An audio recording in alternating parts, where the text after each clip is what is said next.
د افغانستان کریکټ بورډ رئیس فرهان یوسفزی کمزوری دی که کریکټ مافیا ځواکمنه ده.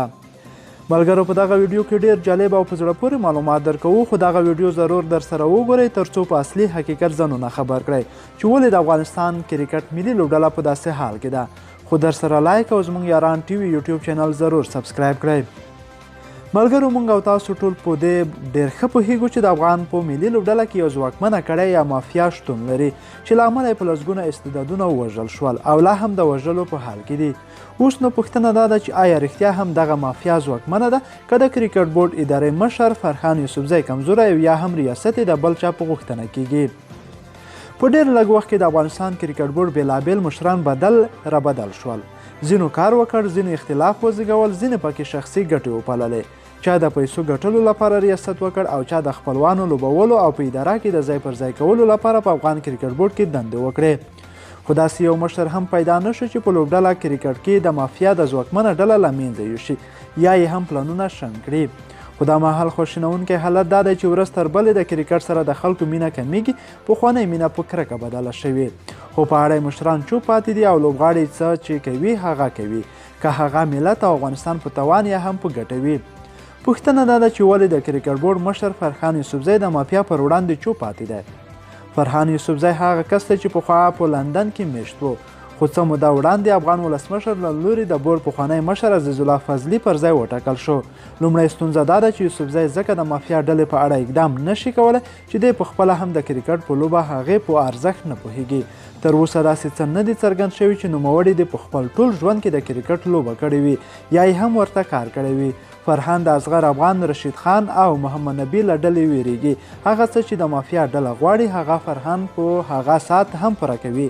نو په دې ترتیب فرهان هیڅ داسې اقدام نه کوي چې د ملت او د افغانستان په خیر وي، بلکې جنتیانو میراثیانو لپاره په دنده بوخت دی څو د مافیا کړۍ خوښه وساتي او د افغانستان کرکټ سرنوشت او د ملت سره خیانت وکړي. په هر حال فرهان له دې ډول ریاست سره هم مهاله غواړي چې د افغان ولس پر وړاندې ځان تر ټولو بریالی حساب کړي، خو نوموړی په خپل هر پلان کې ناکامه راغلی دی. یوسفزی په ډېر ښه پلان روان دی چې افغان ولس وغولوي، خو په حقیقت کې ولس په دې پوه دی چې فرهان څوک دی. ماته په کرکټ بورډ کې ځینو مهمو سرچینو دا هم وویل چې د ملي لوبډلې د مشرانو لوبغاړو پخوانی کپتان اصغر افغان، اوسنی کپتان رشید خان او محمد نبی مافیا ډله غواړي چې د کرکټ بورډ ټولې چارې په غیر مستقیم ډول په خپله پر مخ بوځي. د دې ټولو شواهدو او کیسو ښکاري چې فرهان یوسفزی یوازې تش په نوم په چوکۍ ناست دی. هغه څه چې د لوبډلې مهمه مافیا ډله وغواړي همغه پرېکړه یې منل کیږي، که هغه د لوبډلې انتخاب وي، که په بورډ کې ټاکنه وي یا هم د کرکټ اړوند بله کومه مسله وي. د فرهان په ریاست کې دغه ځواکمنه ډله نوره هم قوي شوې چې په دې توګه یې د لسګونو ځوانانو افغان لوبغاړو د پرمختګ مخه نیولې. دا ډله غواړي چې په افغان ملي لوبډله کې خپل ملګري او خپل خپلوان ځای پر ځای کړي. هغه ټاکل شوي لوبغاړي ښه ځلېدلې هم نه وي، خو لا هم د ملي لوبډلې له هر سفر سره مل وي. د دې ډلې په خوښه ځینې سینیر تجربه ناکامه لوبغاړي هم ډېر په تخنیک سره د لوبډلې کینول کیږي څو هغه په یو بل تخنیک له منځه یوسي او خپل میراثي کرکټ ته دوام ورکړي. چې ښه مثال یې د ویسټنډیز خلاف په تیرو سیریزونو کې د لوبډلو انتخاب و چې په مکمله توګه غیر مسلکي لوبډله انتخاب شوې وه.